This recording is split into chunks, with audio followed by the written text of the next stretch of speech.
Jambo la kwanza, mimi sio mlokole. Mimi nimeokoka. Okay. Na ulokole inabeba tafsiri ya ushamba fulani. Gospel music is not about sound. And gospel sio swala la kuenenda namna dunia itakavyo. Injili siku zote haikwenda vile dunia inataka. Injili tangu imeanza ilikuwa ni ya namna yake. Kwa kitabu cha Warumi sura ya 12, Paulo anasema hivi: wala msifanane na namna dunia hii, bali mgeuzwe na kufanywa upya nia zenu, mpate kujua hakika mapenzi ya Mungu yaliyo mema na ukamilifu. Moja ya denomination ambazo nazipenda na zimekataa kabisa kuyumbishwa na hii mitazamo ya ulimwengu wa sasa hivi, moja ya denomination ni SDA wa Sabato. Wao nyimbo zao hawajawahi kukubali mitindo mipya na miundo mipya ya kidunia kanisani. Kama sasa tunavyoona watu wanaruhusu, wanasema kata kiuno Mungu alikuumbia, tingisa makalio Mungu alikumba nayo. Hiyo si sawa. Tunachafua madhabahu za Mungu, tunaharibu dunia, tunaharibu kanisa la Bwana. Iko hivi,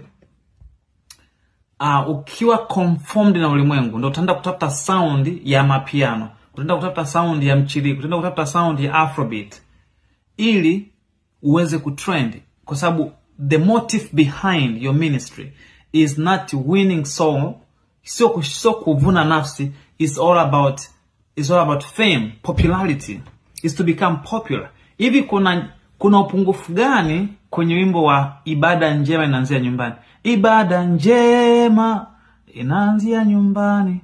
Kuna udhaifu gani kwa nyimbo kama labda nyimbo za ndugu yangu Boaz Duncan? Nyimbo kama zile za worship kama zile za Boaz Duncan.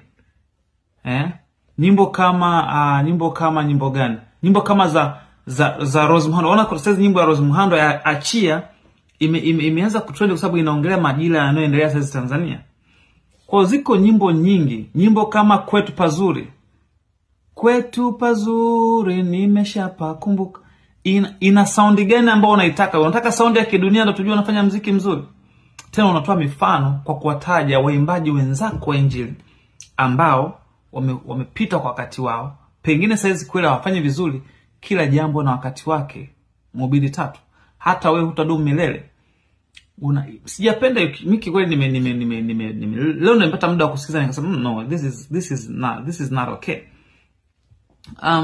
Nyimbo kama Mkono wa Bwana. Kuna nyimbo imewahi kupata attention kwenye gospel Tanzania kama nyimbo ya Mkono wa Bwana. Hata nyimbo yako moja yeye ana nyimbo ambayo inafikisha views ambao walionao Mkono wa Bwana. Tumeuona mkono wake Bwana. Jamani, the gospel song, nyimbo ya Injili ni kitu kimoja tu. Injili ni uweza wa Mungu uletao wokovu. Kama anavyosema Mtume Paulo kwenye kitabu cha Warumi sura ya kwanza mstari wa 16. Ni uweza wa Mungu uletao. Uweza sio uwezo. Uwezo ni ability. Uweza it's a supremacy. Ni uweza ni nguvu isiyo na kikomo. Ila uwezo ni ability, na kwa limited under maybe the ability is like defined something you're able to do. And I think ability imetoka neno able. And you're able to do something out of your skills, experience, and some stuff like that. So ability is kind of limited. If you have an ability to let's say next slide, ukiwa na uwezo wa kuandika, unawezekana huna uwezo wa kuongea. Uwezo unakuwa limited, but uweza ni supremacy, ile nguvu ya Mungu. Sasa Injili ni huo uweza wa Mungu uletao wokovu. Jamani, sifikiri kama ilikuwa ni hekima kusema na kutoa mifano ya waimbaji wengine wa Injili kama mfano wa watu waliofeli. No. Okay, let's say tuna misiba, tuna maharusi, tuna vitu mbalimbali.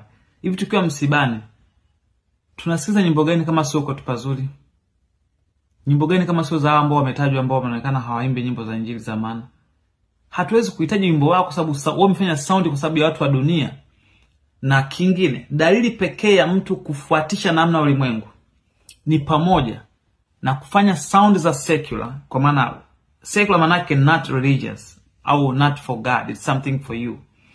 Au ni pamoja na kufanya muziki ya kidunia ukiita muziki ya injili, lakini utofauti wake unakuja wapi? Tofauti ya muziki wako na muziki wa kidunia hakuna tofauti. Tofauti ya secular, kwa mfano let's say Tanzania, bongo flava na nyimbo za injili. Injili zinamtaja Yesu, bongo flava zinamtaja Yesu. Ukisema nyimbo kama Dunia Njia ya Bushoke ni nyimbo nzuri, nyimbo ya injili, lakini haimtaji Yesu. Kwa sio nyimbo ya injili, kwa sababu haina Jesus. If it ain't about Jesus, it ain't a gospel.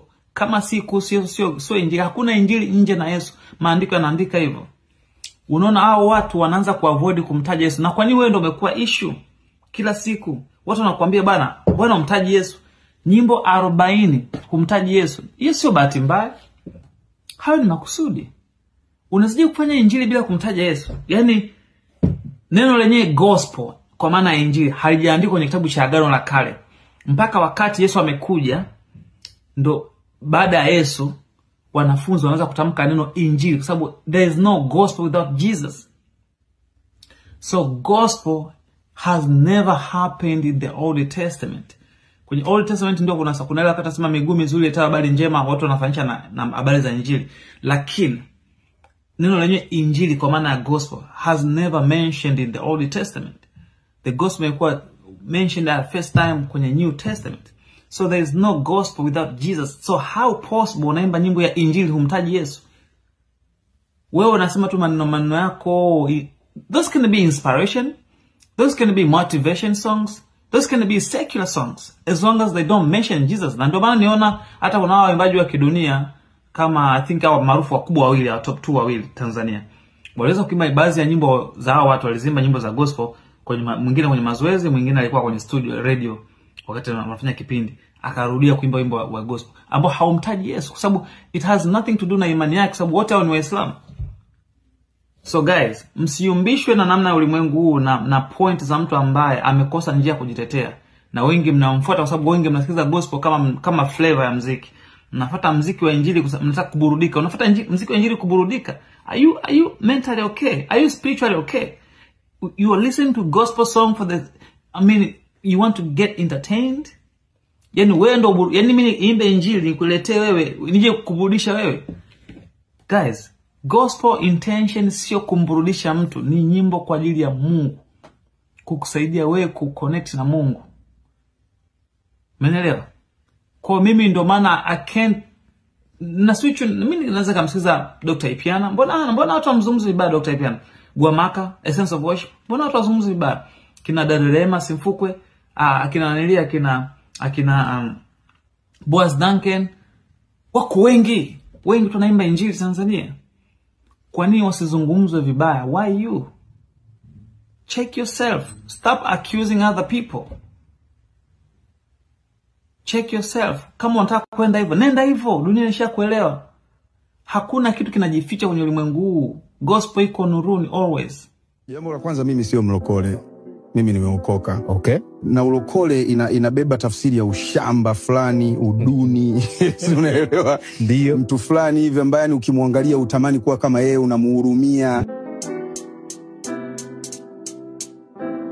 Kuna waimbaji wengine wa muziki wako wanakuona kama sio mwenzao kutokana na aina ya muziki ambao unaofanya. Yeah. By the even my style of music. Wao utahisi wana ugomvi na wewe. Hawana watu wakuchukii.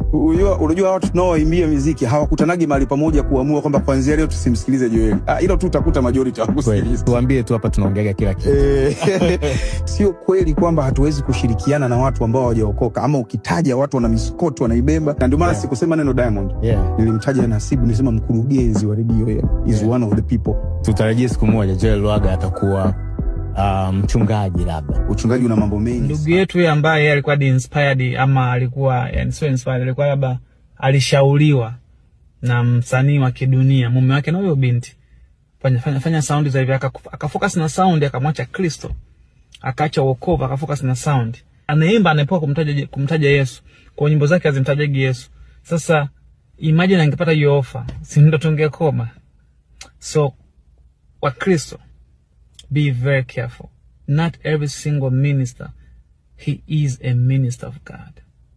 He is a minister of living God. Na kuna vitu vile, kuna watu, there's people are working for fame, for popularity. Kuna watu wanafanya kazi umaarufu na pesa. Kuna watu wanafanya kazi Mungu.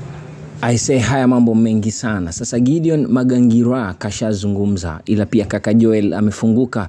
Wewe vipi kuhusu hili? Niachie comment yako hapo chini ili nisikie maoni yako, tulijenge hekalu na huduma hii sote kwa pamoja. Until next time, mimi naitwa Festo Mdogo, the last one.